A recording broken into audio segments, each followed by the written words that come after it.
What's going on, people? Welcome back to the channel. Yes, we are back finally from this silly international break. England have stopped England. I've actually got England on. They've stopped stinking up the place, with Southgate and his silly tactics. But big game, big game. Let's preview it.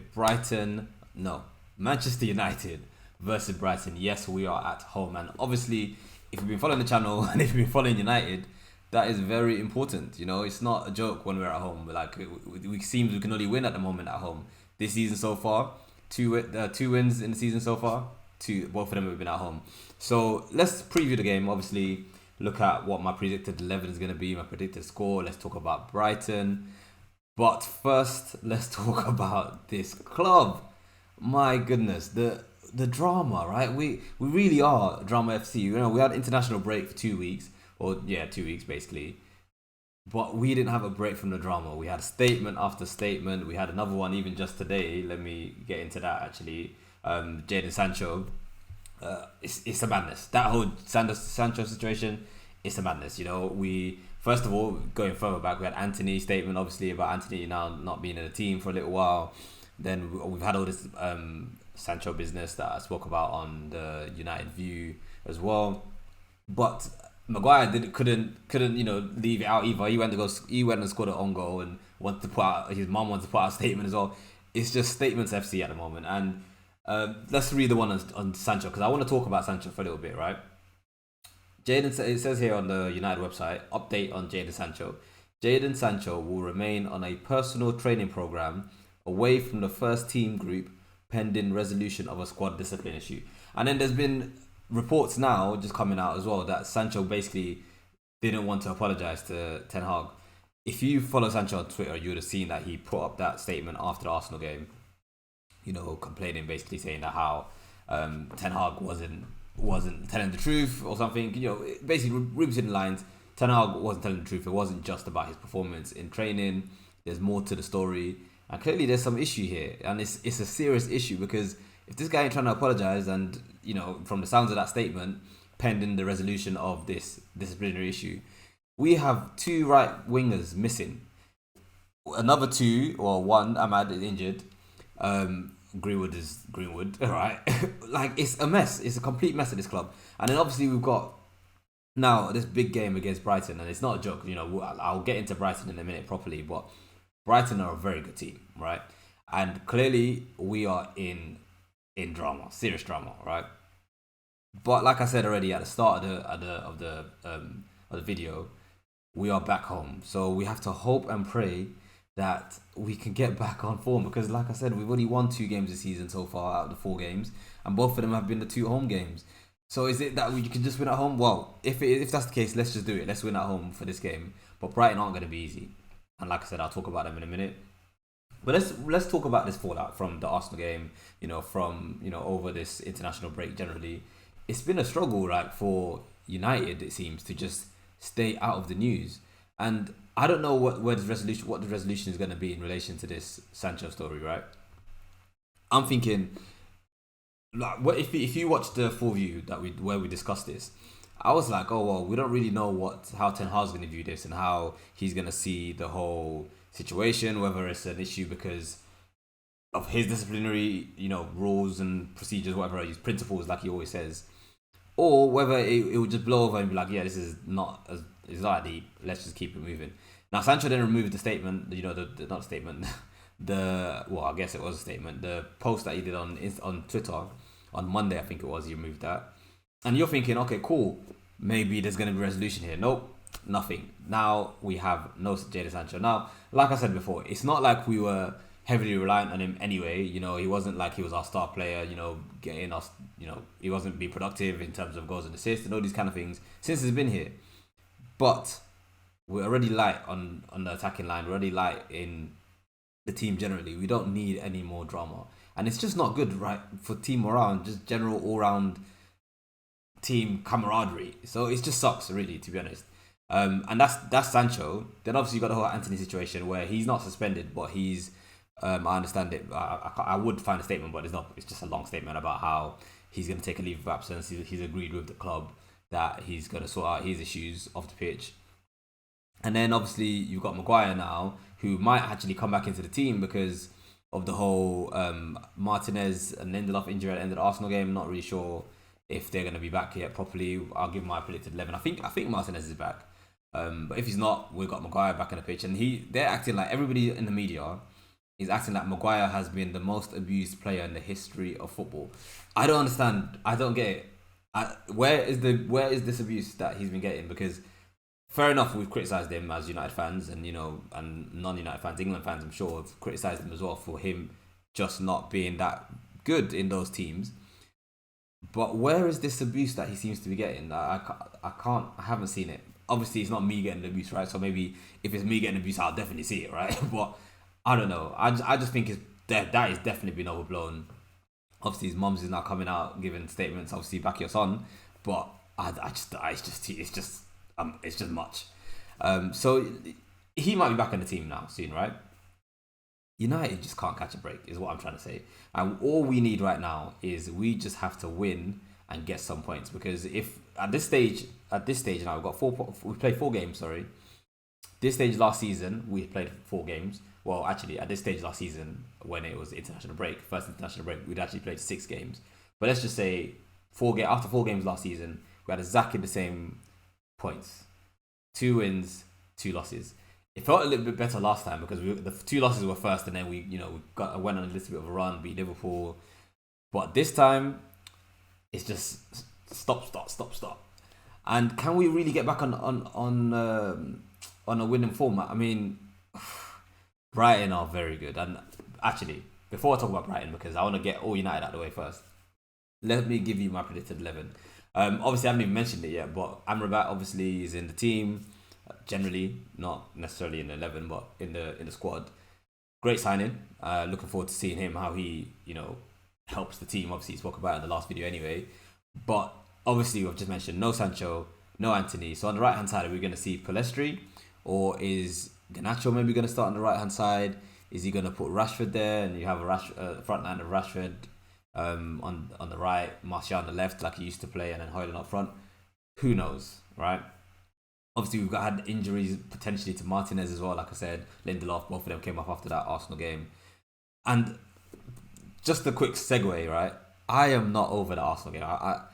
It was painful. It was very painful for me anyway. I don't know about you guys, but let's keep it moving, right? 2 weeks. Let's keep it moving. But anyway, so, and also, are we going to see Højlund start from the top, right? Is he going to, when I say from the top, from the beginning of the game? Because obviously against Arsenal, he came on after 60, 70 minutes, and he looked decent. But is he gonna start from the off this time, which I think he probably will? And is Amrabat gonna get a starting berth off the bench?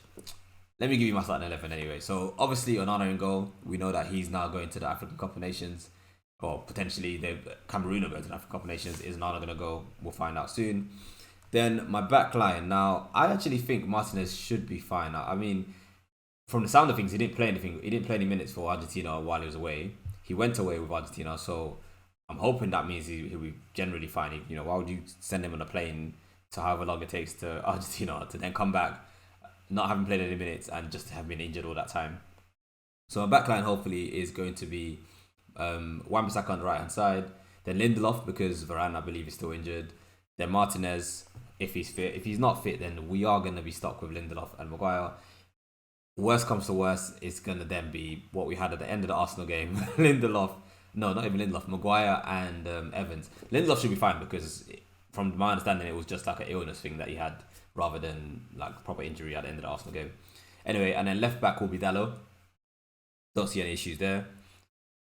Then we're going into midfield. Now, this is where it gets a bit interesting because sitting, I think we will probably have Eriksen and Casemiro.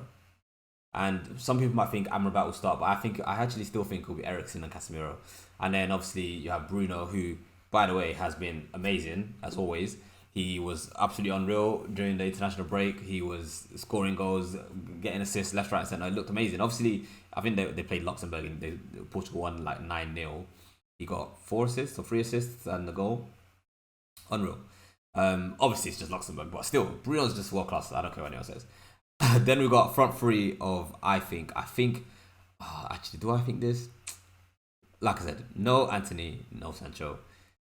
Palestri, is he gonna get a chance? Nah, he probably won't. He probably won't. But that means that I actually don't know who's gonna. Let me say Palestri on the right hand side. Then we'll go Martial up front and Rashford on the left. Uh, sorry, Martial fans. That's completely incorrect. Højlund up front and probably Rashford on the left. And maybe Martial will come off the bench. Help us out a little bit. What if I'm honest, right? Maybe this will nice some of the Martial fans, right? I actually would like to see Rashford on the left. No, Martial on the left, Rashford on the right. I know it sounds weird because Rashford isn't the best on the right, but I'd like to see that, and then Højlund up top because just go all attack. Just let's go for it. Why not? Because I like Martial being on the pitch. He's a good player. Let's be honest. Well, I think he's a good player anyway, but it's just that he hasn't been as effective as he has been in the past. Højlund has looked decent, and Rashford is obviously probably our best attacker anyway at the moment. Let's see what Højlund can do. So that's my front line. Now that was a very front line. That was my starting 11. That's a bit of a mess, right? But let's see what Ten Hag actually does with this team, and then let's talk about Brighton to finish off before I give my prediction. Now, I've said it already like 3 times. Brighton are a very good team. They've won 3 games out of 4. Their first game, I think, was Luton, so that's a pretty easy game for them anyway. They won 4-1. Then they faced, I think they faced Wolves, right? Beat them 4-1 as well. Oh my days, Then they lost to West Ham 3-1, and then they beat Newcastle 3-1. And my boy Evan Ferguson, and let me put it again on record. It's been on record before on my videos.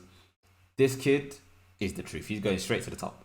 And I hope United somehow, some way, with the right ownership maybe, will bring him in somehow, some way. Him and Højlund up top for the next however many years. Honestly, like my ideal summer transfer window was, as some of you may know, Harry Kane, in terms of strikers anyway, Harry Kane and Evan Ferguson. That would have been, or Osimhen actually, because I think I wanted Osimhen more than Harry Kane initially, but Harry Kane and Evan Ferguson. And Evan Ferguson, last game against Newcastle, banged a hat-trick. And now everybody's like, oh, is this kid actually really good? Yes, he's the truth, I'm telling you. But anyway, Evan, please, not against us on Saturday, please, because I don't think my heart can take it.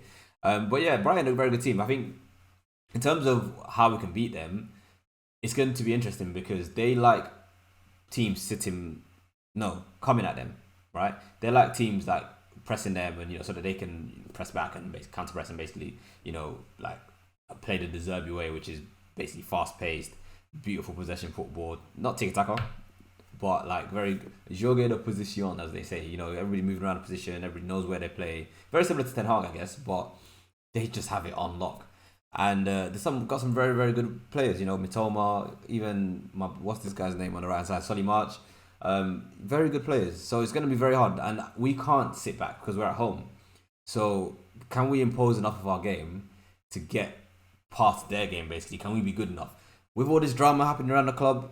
Can these players get their heads in the game and focus on the task at hand to beat Brighton? Brighton can just rock up and just play their hearts out, basically. And with that in mind, it's going to be very hard. It's going to be such a hard game. I'm going to have to trust the fact that we are at home. Ten Hag hopefully will get these guys to say, look, forget everything that's been happening around the team this past week or these past 2 weeks while some of you have been away. I'm hoping that we can still get a 2-1 win against these guys. That's my prediction. 2-1 win. Because Brighton, as you can see from their results, 3-1, 3-1, 4-1, 4-1. They concede goals. Obviously, they conceded those goals against West Ham and West Ham beat them because West Ham sat back and beat them on the break, basically. We won't be doing that, but Brighton still concede goals. So hopefully we can be clinical with our chances, create some chances through Bruno, etc. Be clinical, Højlund, Martial, Rashford, whoever's playing up front, and get this win, because I'm telling you now, we need this win. As a team, as a club, as a fan base, we need this win, because then next game, obviously, Champions League, Bayern Munich, Harry Kane. Anyway, that's my prediction. It's obviously going to be at 3 p.m. on Saturday. Once again, means it's not live on TV in the UK, but we'll find a way to watch it, of course. Let me know what you think. Are we going to win this game? What is your starting 11, actually? That front line is the main issue. That right-hand side, or just the front three, really. I didn't even mention it. Bruno might end up on the right hand side, and you know what? I wouldn't be surprised if that's what happens. And then he brings in Amrabat as what's it called, as the second, sitting next to Casemiro. Maybe Mount will be back, but I don't know if he'll risk Mount. So many permutations. Let me know what you think. Let me know what your team is in the comments. Let me know if you think we'll beat Brighton. It's gonna be a tough one. Thanks for watching. Drop a like on the video, subscribe to the channel, and as always, see you on the next one.